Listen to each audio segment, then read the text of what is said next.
Hello student, तो कैसे हो आप सभी। मैं आशा करता हूं कि आप सभी बहुत ही अच्छे होंगे। तो आज के वीडियो आप सभी के लिए बहुत ही ज़्यादा इंपॉर्टेंट है, क्योंकि आज के इस वीडियो में हम पढ़ने वाले हैं क्लास 12th केमिस्ट्री, और केमिस्ट्री के 4th चैप्टर का एक हम इंपॉर्टेंट टॉपिक पर डिस्कस करेंगे, जो है लेंथेनॉइड, या इसी को लेंथेनॉइड श्रेणी भी कहते हैं। तो लेंथेनॉइड क्या होता है, फिर हम एक इंपॉर्टेंट टॉपिक जानेंगे लेंथेनाइड संकुचन, या लेंथेनाइड आकुचन भी कहते हैं। तो ये क्या होता है, मैं आपको स्पष्ट रूप से बता दूं, ये आपके बोर्ड एग्जाम में 4 नंबर में क्वेश्चन पूछे जाते हैं। रिवीजन क्लास है, हम आज के इस वीडियो में रिवीजन ये टॉपिक हम करा रहे हैं। तो चलिए स्टार्ट करते हैं और समझ लेते हैं जी, ठीक है ना। चलिए, इंपॉर्टेंट क्वेश्चन है 5 नंबर में, जो है लेंथेनॉइड या लेंथेनाइड संकुचन भी कह सकता है, लेंथेनाइड आकुचन भी कह सकता है।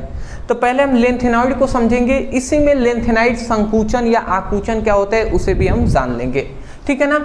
लेंथेनॉइड, अब लेंथेनॉइड क्या होता है जी, यहाँ पे सब कुछ आपको लगभग याद ही करना है दोस्त, अदर कुछ भी ज़्यादा वो नहीं है।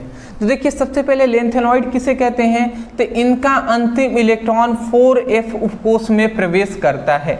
मतलब इनका जो अंतिम इलेक्ट्रॉन है 4f उपकोष में प्रवेश करता है, उसी को हम लेंथेनॉइड कहते हैं, ठीक है ना।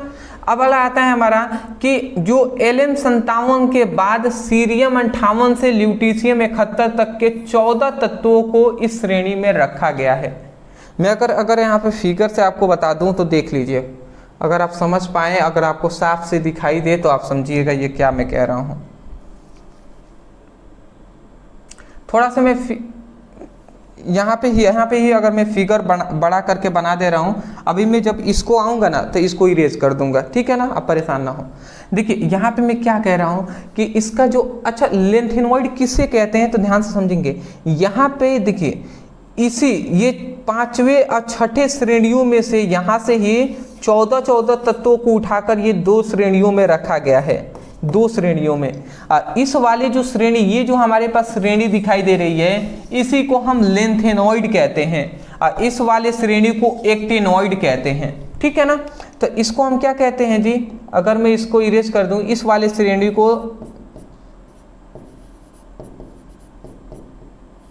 इसी को लेंथेनॉइड कहते हैं, और इस वाले श्रेणी को एक्टिनॉइड कहते हैं, ठीक है ना। इसको आप याद रखेंगे। तो यहाँ पे यही कहा जा रहा है कि इसका अंतिम इलेक्ट्रॉन 4f उपकोष में प्रवेश करता है। अरे भैया, इन्हीं दोनों श्रेणियों को ना हम f ब्लॉक तत्व कहते हैं, तो इनका जो अंतिम इलेक्ट्रॉन होगा वो 4f उपकोष में प्रवेश करेगा, ठीक है ना, याद रखेंगे। अगला कह रहा है Ln57, यहाँ पे Ln57 के बाद जो सीरियम 58 से लेकर ल्यूटीशियम 71 तक के जो 14 तत्व हैं, इन्हें 14 तत्वों को इसी श्रेणी में रखा गया है। इसी श्रेणी का मतलब लेंथेनॉइड जो श्रेणी है, इसी में हम सीरियम 58 से लेकर ल्यूटीशियम 71 तक के ये सभी तत्वों को रखा गया है। अब एक और बात याद रखेंगे, अगर सीरियम से लेकर ल्यूटीशियम तक देखें तो 1 2 3 4 5 6 7 8 9 10 11 12 13 14 तत्व आ रहे हैं कि नहीं। देखिए, सीरियम से लेकर और ल्यूटीशियम तक 14 तत्व आ रहे हैं। वही लिखा गया है, लेंथेनम के बाद जो सीरियम से ल्यूटीशियम तक के जो तत्व हैं, ये 14 तत्वों को इसी श्रेणी में रखा गया है।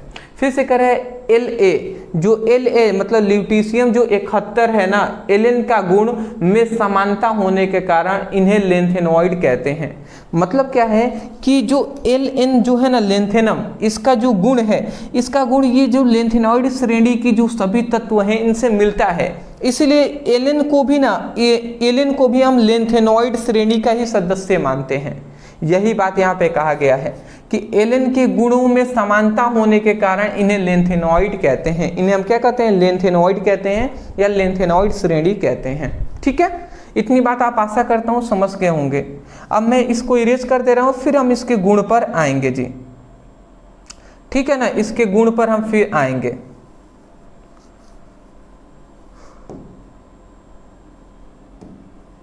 चलिए, अब मैं आशा करता हूं कि जितनी बेसिक बात थी वो आप समझ गए होंगे। अब देखिए हम यहाँ पे आ जाते हैं इसके गुण। तो ये हमारा लेंथेनॉइड था जिसको हमने बता दिया, फिगर बनाने की कोई आवश्यकता नहीं है, इतनी बातें आपको केवल एक्सप्लेन करनी है और याद भी करना है। अब आता है लेंथेनॉइड की विशेषताएं, गुण या लक्षण। अब लेंथेनॉइड की विशेषताएं क्या है समझिएगा। इसके निम्नलिखित गुण होते हैं या विशेषताएं होती हैं, जिसमें पहला इसकी जो गुण है, पहला गुण क्या है, इलेक्ट्रॉनिक विन्यास।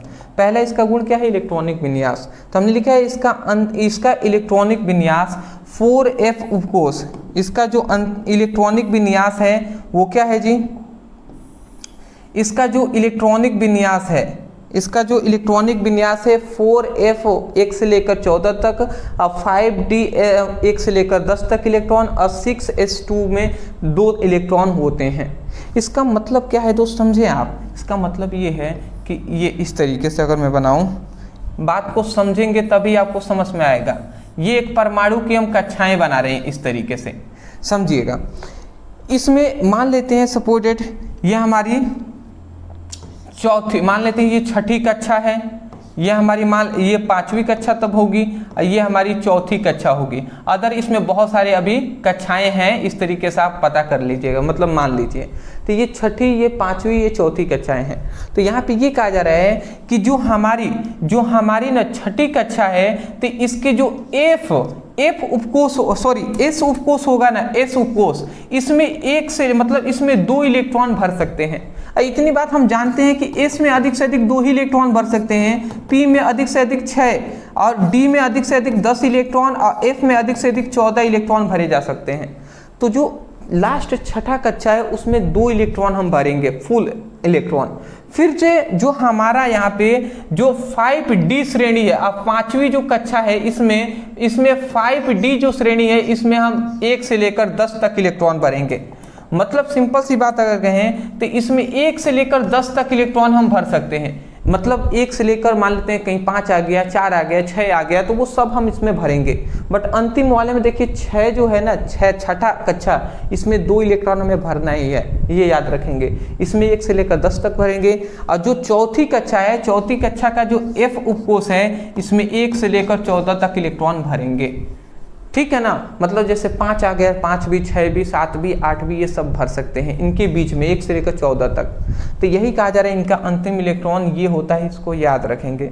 अब वहाँ पे कहा गया था ना कि जो संक्रमण तत्व होता है, देखिए इनका इलेक्ट्रॉन जो होता है 4f उपकोष में प्रवेश करता है। तो देख लीजिए यहाँ पे 4f उपकोष में ही तो प्रवेश किया है इलेक्ट्रॉन, समझ रहे हैं। तो ये बातें हैं जी, आशा करता हूँ आप समझ के होंगे। ये सब क्लास 11th में ना ये सब डिस्कस होता है, क्लास 9th में डिस्कस होता है, बट कोई नहीं जी। अगला आता है ये इलेक्ट्रॉनिक विन्यास समझ के। फिर यहाँ पे लिखा गया इनका अंतिम इलेक्ट्रॉन 4f उपकोष में प्रवेश करता है। तो ये भी बात आप समझ ही गए, ऊपर ही बता दिया गया है। इसका स्क्रीनशॉट मैं लेने का समय दूंगा, फिर आगे बढ़ते हैं। अब देखिए इसका गुण हम ध्यान लेते हैं। तो तीसरा इसका गुण है जो है परमाणुविक आकार या आयनिक आकार। तो यहाँ पे लिखा गया है एलन श्रेणी में बाएं से दाएं जाने पर परमाणु त्रिज्या व आयनिक त्रिज्या लगातार घटती है, क्योंकि परमाणु आकार बढ़ने के साथ साथ प्रभावी नाभिकीय आवेश का मान आवेश भी बढ़ता है। इस घटना को लेंथेनॉइड आकुंचन या लेंथेनॉइड संकुचन कहते हैं। यहाँ पे लेंथेनॉइड संकुचन आकुंचन बहुत बार पूछा गया है, तो देख लीजिए यही परिभाषा आप लिखेंगे।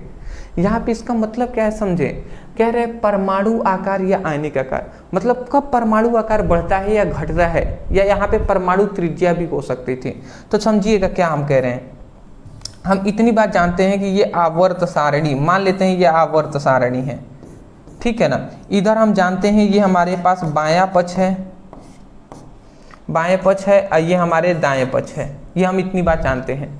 अब हम इतनी बात भी जानते हैं कि जब बाएं से हम दाएं की ओर जाते हैं, बाएं से दाएं की ओर जाएंगे ना, तो क्या होगा, परमाणु का क्रमांक बढ़ता है। परमाणु क्रमांक क्या होता है, परमाणु क्रमांक बढ़ता है, ठीक है ना। तो जब हम बाएं से दाएं की ओर जाते हैं तो परमाणु क्रमांक बढ़ता है। अब आप कहेंगे कैसे बढ़ता है सर, कैसे बढ़ता है। ये बहुत सारे ऐसे क्वेश्चन पूछने वाले भी स्टूडेंट होते हैं। तो बाबू ऐसे बढ़ता है कि आप खुद देख लीजिए, आवर्त सारणी आप खुद देख भी लीजिए। अगर मैं यहाँ पे अच्छे से दिखाऊं तो आपको दिखाई दे रहा होगा, तो देख लो बाबू। यहाँ पे देखिए स्कैंडियम 21 है, फिर टाइटेनियम 22, भी जो है 23, इस तरह 24, 25, 26, 27, 28, 29, 30। तो देखिए बाएं से अगर हम दाएं जा रहे हैं तो परमाणु क्रमांक बढ़ रहा है कि नहीं, परमाणु क्रमांक बढ़ रहा है ना। तो वही हम बात कह रहे हैं कि अगर हम बाएं से दाएं की ओर जाएंगे तो परमाणु क्रमांक बढ़ेगा, और जो परमाणु क्रमांक को हम जेड से प्रदर्शित करते हैं, तो परमाणु क्रमांक यदि बढ़ेगा, परमाणु क्रमांक बढ़ेगा तो परमाणु क्रमांक जो होता है वो इलेक्ट्रॉनों की संख्या के बराबर होता है, और इलेक्ट्रॉनों की जो संख्या होती है वो प्रोटॉनों की संख्या के बराबर होता है। तो इसका मतलब परमाणु क्रमांक बढ़ने का मतलब है इलेक्ट्रॉनों की भी संख्या बढ़ेगी, प्रोटॉनों की भी संख्या बढ़ेगी।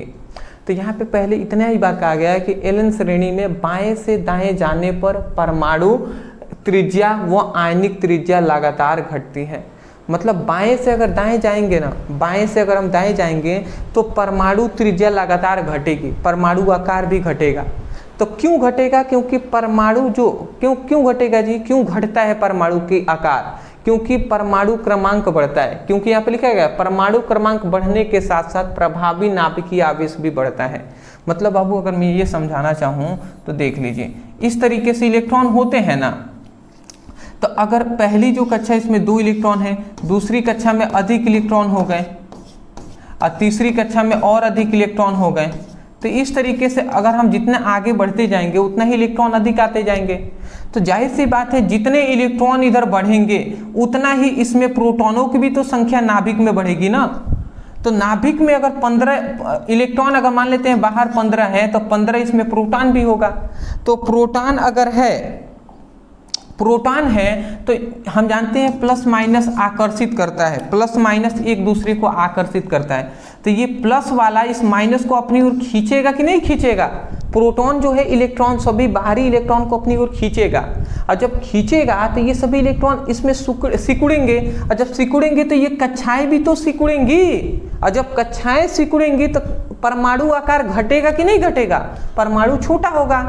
तो यही हम कह रहे हैं कि अगर बाएं से अगर हम दाएं जाते हैं ना तो क्या होता है, परमाणु आकार लेंथनम श्रेणी में बाएं से दाएं जाने पर परमाणु त्रिज्या या परमाणु आकार या आयनिक त्रिज्या लगातार घटती है।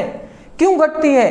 क्योंकि परमाणु क्रमांक बढ़ने पर क्या होता है, बढ़ने के साथ साथ प्रभावी नाभिकीय आवेश, यहाँ पे प्रभावी नाभिकीय आवेश ही तो लग रहा है, नाभिकीय बल, तो प्रभावी नाभिकीय आवेश का मान बढ़ता है, जिसके कारण क्या हो रहा है, परमाणु क्रमांक घट रहा है।